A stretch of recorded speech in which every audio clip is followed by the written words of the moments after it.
प्रणाम। एक विनती है आपसे। कहिए राजन। पिछले कई दिनों से मेरे स्वप्न में मेरे पिताश्री आ रहे हैं।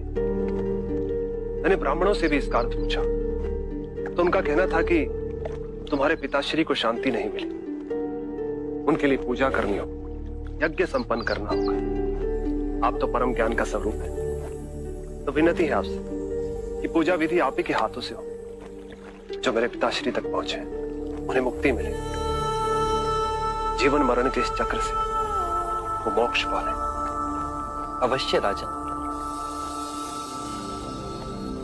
आप मिट्टी के 2 घड़े मंगवाइए, एक में घी भरवाइए और एक घड़े में कंकड़ पत्थर भरवाइए, और उन दोनों घड़ों के मुंह कपड़े से बंधवा दीजिए और उन्हें लेकर नदी के तट पर आइए। मैं वहीं आपकी प्रतीक्षा करूंगा। मैं भी इसका प्रबंध करता हूं महाराज।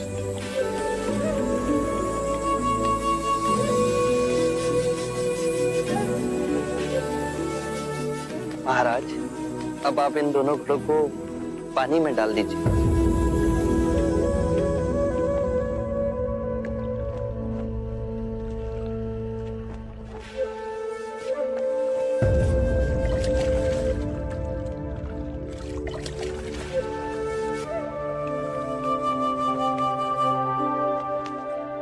महाराज, अब इन दोनों घड़ों को आप तोड़ दीजिए।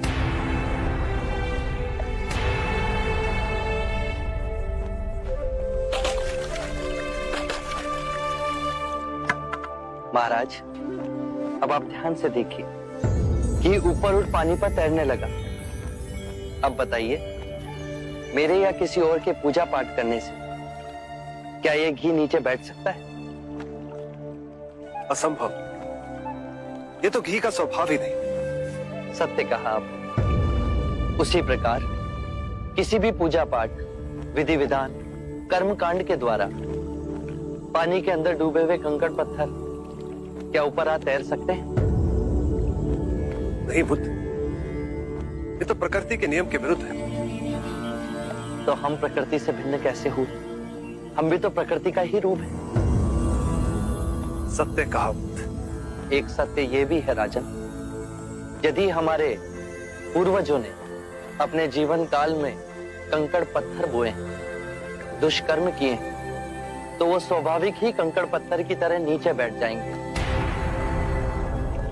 और यदि उन्होंने अपने जीवन काल में सत्कर्म किए तो स्वाभाविक ही घी की तरह ऊपर आ तैरने लगेंगे। जो बोएंगे वही काटेंगे। परंतु इस शरीर रूपी जीवन काल में ही नहीं, अपितु इस शरीर रूपी जीवन काल के पश्चात वाली यात्रा में भी हम जैसे कर्म करेंगे वैसा ही फल मिलेगा। अब बताइए, इस प्रकृति के नियम को कोई पूजा पाठ, कर्म कांड, विधि विधान, यज्ञ हवन मिटा सकता है? राजन, मैं भी इसको नहीं बदल सकता। केवल अच्छे कर्म ही मनुष्य की मुक्ति का द्वार खोलेंगे। ये कैसी तलवार है आपके हाथ में, जो एक क्षण में सारे झूठ काट केवल ज्ञान को प्रकाशित करती है। ना जाने कितने जन्मों और भटकता में यदि आपकी कृपा ना होती।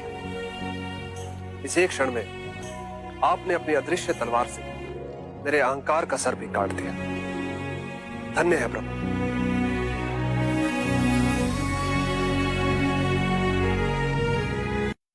आप सुनी सुनाई बातें नहीं कहते, अपने गहन अनुभव के आधार पर कहते हैं। आप धर्म और सिद्धांत की नहीं, देखी हुई बातें कहते हैं।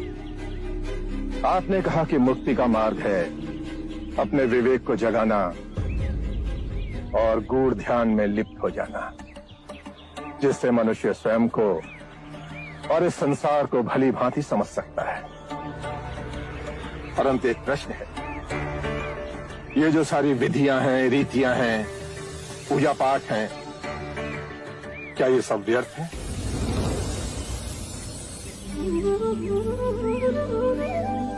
यदि कोई व्यक्ति इस नदी के दूसरे किनारे पर जाना चाहे तो वो क्या करे? यदि जल गहरा नहीं है तो वो चलकर जा सकता है, और यदि जल गहरा है तो वो नाव की सहायता से जा सकता है या स्वयं तैरकर जा सकता है। यदि वो चलना ना चाहे और ना ही तैरने को तैयार हो और ना ही नाव ले जाने को तैयार हो, और वो कहे कि मैं प्रार्थना करता हूं इस नदी का दूसरा किनारा स्वयं चलकर मेरे पास आ जाए, तब तो ऐसे व्यक्ति को मूर्ख कहेंगे, महामूर्ख। इसी प्रकार यदि व्यक्ति अज्ञान और भ्रांति को अपने विवेक से मिटाएगा नहीं, तो परम आनंद और मुक्ति के दूसरे छोर पे कैसे पहुंच पाएगा? चाहे वो पूजा करे या अनुष्ठान या व्रत करे या किसी नीति पर चले, वो इस किनारे ही रहेगा।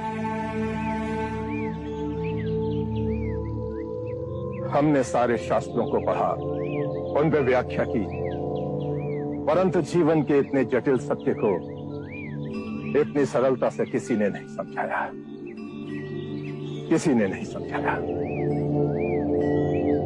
आप इस भटकती मानवता को परम ज्ञान का मार्ग दिखाएंगे। आप करुणा के सागर हो। हे बुद्ध, आप हमें अपना अनुयायी स्वीकार करें। बुद्धं शरणं गच्छामि, धम्मं शरणं गच्छामि।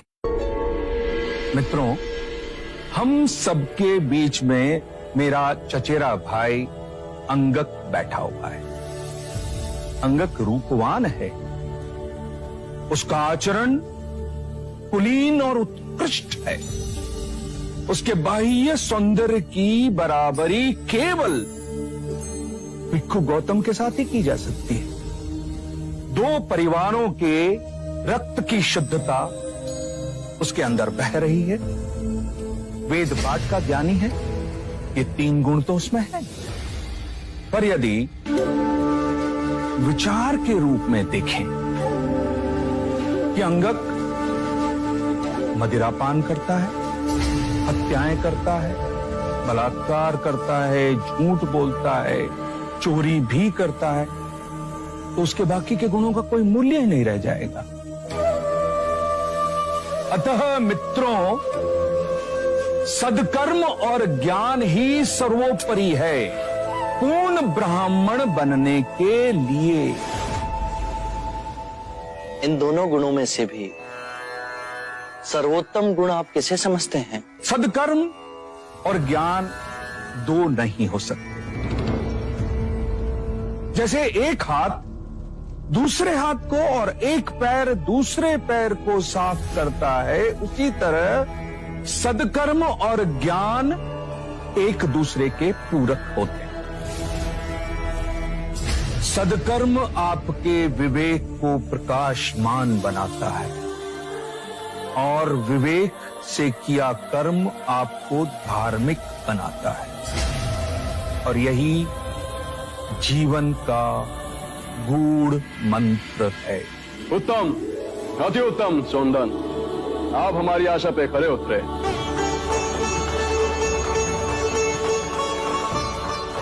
बुद्ध, अब आप बताएं कि हमारे परम विद्वान सोनदन से आप क्या पूछना चाहते हैं? सत्य कहा सौंदंड्य आपने। सत्कर्म और ज्ञान जीवन के सबसे मूल्यवान गुण हैं। क्या आप बताएंगे कि सत्कर्म और ज्ञान को उच्चतम कोटि तक कैसे विकसित किया जाए?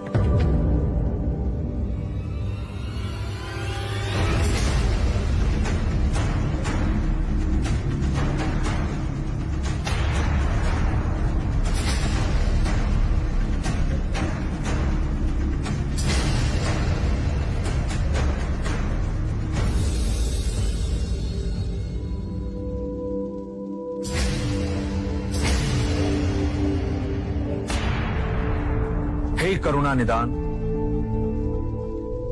इस विषय में आप ही हमारा मार्ग निर्देश करें।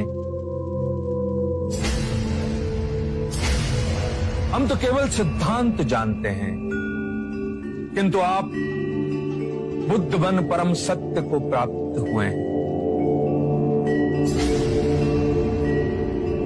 हे परम पुरुष, आप ही बताएं, सदकर्म और ज्ञान की उच्चतम कोटि तक कैसे पहुंचा जा सकता है? आत्म मुक्ति के 3 चरण हैं, शीलाचार, ध्यान और ज्ञान। यदि हम शीलों का आचरण करते हैं तो ध्यान साधना में वृद्धि होती है और ध्यान साधना से ज्ञान का उदय होता है, जिससे शीलों का गहन आचरण करना संभव होता है। इसके द्वारा काम, क्रोध, मोह, माया, तृष्णा से दूर हो आत्म मुक्ति, शांति और आनंद को प्राप्त कर सकते हैं।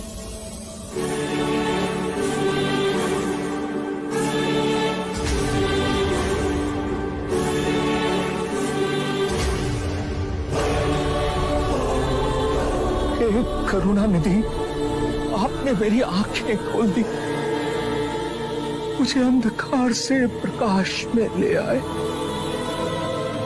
हे परम पुरुष, मुझे आपकी शरण में ले ले, मुझे संग ही शरण में ले।